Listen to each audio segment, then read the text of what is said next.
हाँ तो बच्चों, आप जान ही रहे हैं कि इस वैश्विक महामारी कोरोना का प्रकोप बढ़ता ही जा रहा है और अपने देश में भी संख्याएं बढ़ रही हैं। तो इसको देखते हुए आपका पठन पाठन जो है निर्बाध रूप से चलता रहे, इसके लिए हम लोगों ने कुछ सीमित संसाधनों में आपके लिए कुछ प्रयास किया है। और आपकी डिमांड थी कि संघ परिच्छेद जो आपको पढ़ाया जाए, तो उस पर आज हम उस टॉपिक पे कुछ चर्चाएँ करेंगे। तो संघ परिच्छेद पढ़ने से पहले इसके पहले आप लाइन पढ़ चुके हैं। लाइन मतलब रेखा। रेखा के बारे में आप जान चुके हैं। इसके बाद आप संघ परिच्छेद जानेंगे। तो संघ परिच्छेद में पहले हम आपको बता देते हैं कि कौन कौन सी आकृतियां आपकी आती हैं। तो संघ परिच्छेद के अंतर्गत वृत्त, परवलय, दीर्घवृत्त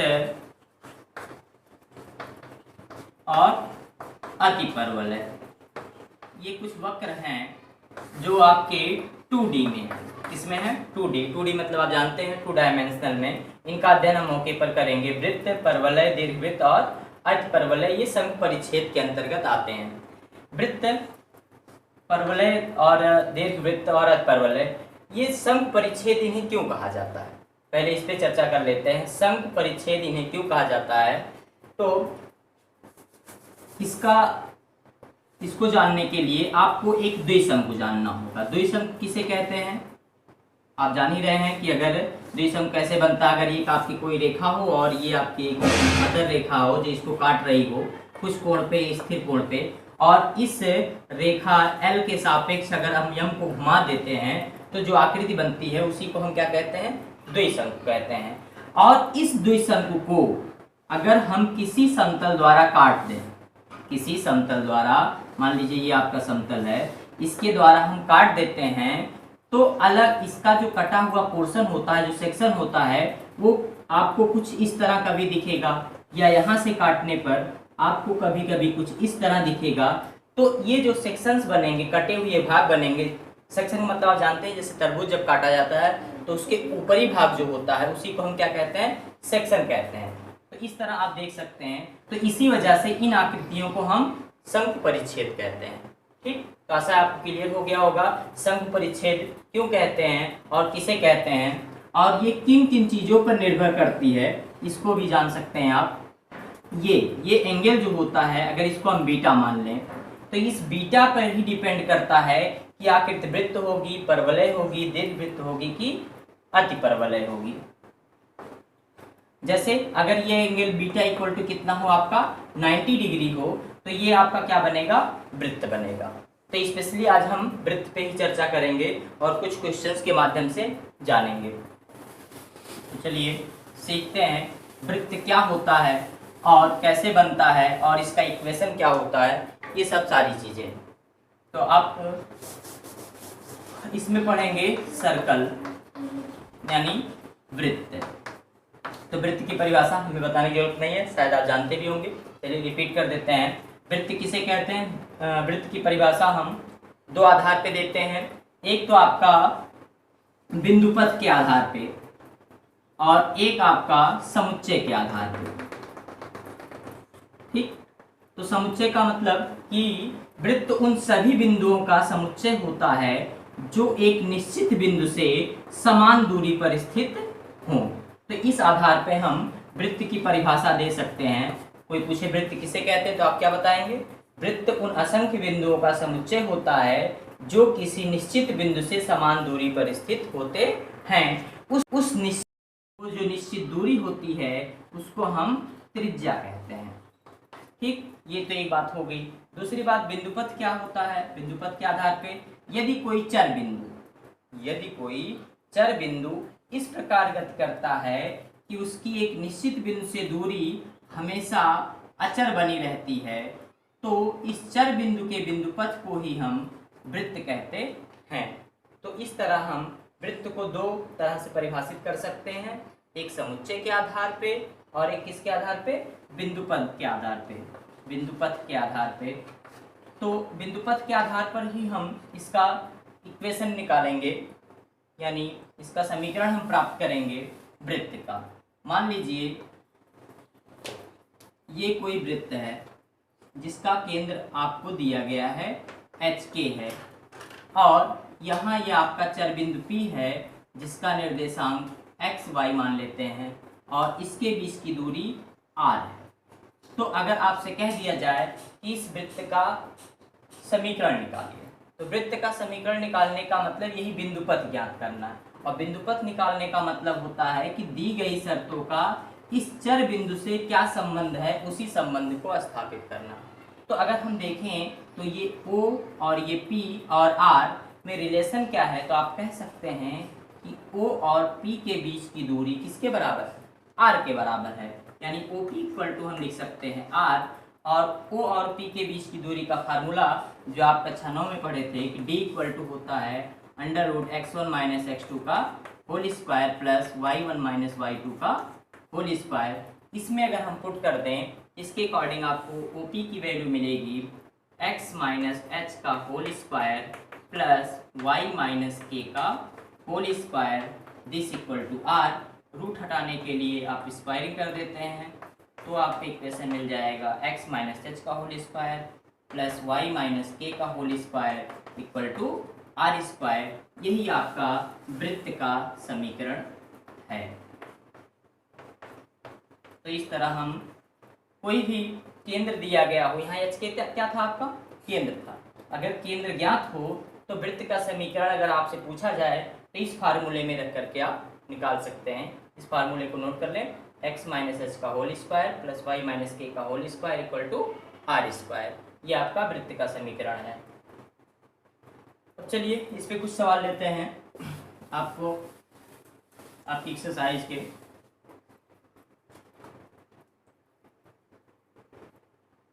जैसे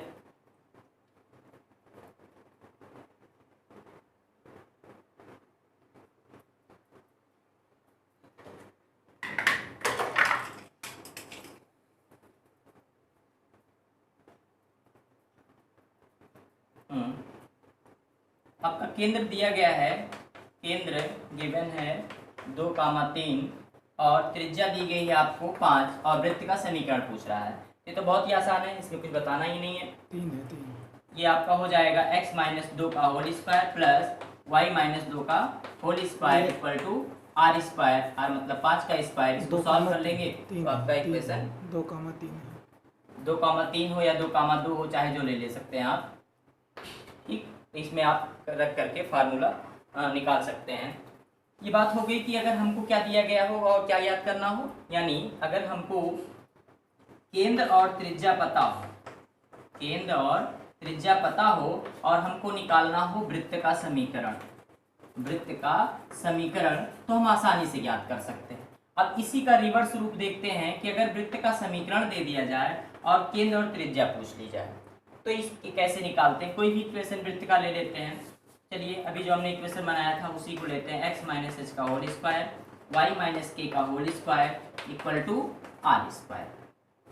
अब देख सकते हैं इसका अगर हम प्रसार कर दें, X square plus H square minus 2hx plus Y square plus के square minus 2ky equal to are square. अगर हम इसको थोड़ा सा सेट करके लिखें तो आपको मिलेगा x square plus Y square minus 2hx minus 2ky plus अचर पदों को हम एक साथ लिखते हैं तो एच स्क्वायर प्लस के square minus r square equal to 0।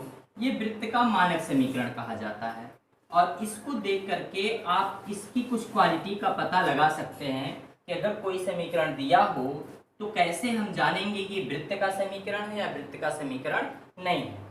इसके लिए आप देख सकते हैं एक्स स्क्वायर का कोफिशिएंट कितना है 1, यहाँ वाई स्क्वायर कोफिशिएंट 1, अर्थात एक्स स्क्वायर और वाई स्क्वायर के कोफिशिएंट जो होने चाहिए वो सेम होने चाहिए।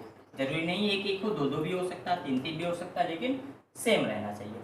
दूसरी बात यहाँ पे देखिए एक्स वाई इसमें नहीं आया कहीं एक साथ, तो कहने का मतलब ये हुआ कि एक्स वाई का जो गुणांक होगा ये किसके बराबर होगा, 0 के बराबर होगा। तो दो क्वालिटी मिली आपको, एक्स स्क्वायर का गुणांक बराबर होना चाहिए किसके गुणांक के, वाई स्क्वायर के गुणांक के बराबर होना चाहिए और एक्स वाई का गुणांक 0 होना चाहिए। अगर कोई इक्वेशन इन दो शर्तों को संतुष्ट करता है तो उसे हम कहते हैं कि ये समीकरण वृत्त का समीकरण है। किसका समीकरण है, वृत्त का। अब इसके बाद हम जो रिवर्स चर्चा कर रहे थे कि वृत्त का समीकरण दिया हो और हमें निकालना हो केंद्र और त्रिज्या, तो इस पर भी देख लेते हैं। जैसे मान लीजिए वृत्त का समीकरण दे दिया गया x माइनस 3 का whole square plus y minus 5 का whole square equal to 7 square. तो इसमें आप देख सकते हैं इसकी आसानी से तुलना कर दें, x माइनस एच का whole square plus y minus k का whole square is equal to are square.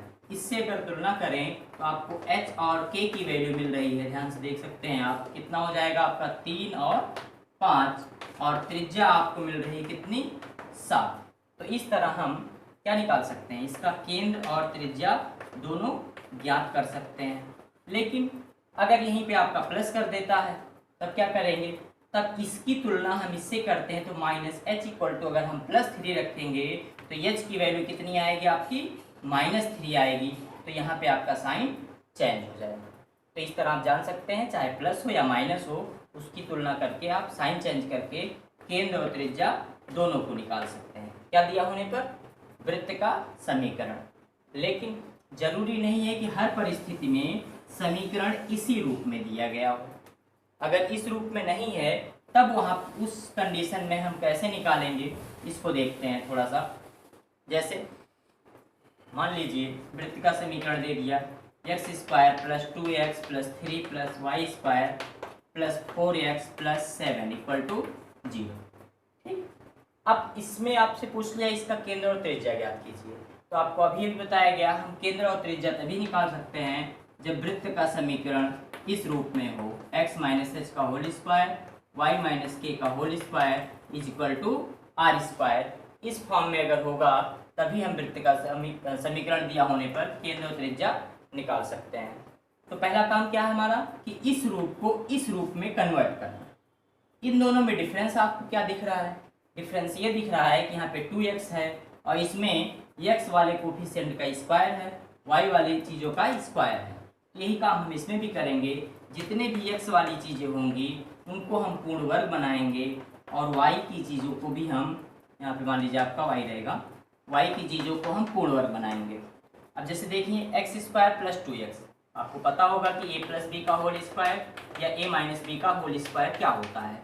तो उसके अकॉर्डिंग अगर इसमें देखें तो a स्क्वायर प्लस 2ab यहाँ पे बना हुआ है। यहाँ किसकी ज़रूरत है हमारे पास, b स्क्वायर की। b मतलब 1 का स्क्वायर, तो 1 का स्क्वायर यहाँ आप ऐड कर दीजिए और यहीं पे चाहे आप घटा सकते हैं। सेम यही प्रोसेस इसमें भी हम करेंगे। वाई स्क्वायर प्लस 4y, इसको अगर हम देखें तो 4y को लिखा जा सकता है 2 इंटू वाई इंटू 2, यानी यहाँ पर भी a स्क्वायर प्लस 2ab बना हुआ है। इसमें किसकी ज़रूरत है, b स्क्वायर की, यानी 2 का स्क्वायर यानी 4 की ज़रूरत है। तो 4 आप जोड़ देंगे और 4 यानी 2 का स्क्वायर आप घटा देंगे। इसके बाद हम अचर पदों को देखते हैं। जो जो अचर पद हैं उनको एक साथ लिख देते हैं। तो 3 और 7 मतलब 10 को हम यहाँ एक साथ लिख दें इक्वल टू 0 कर दें।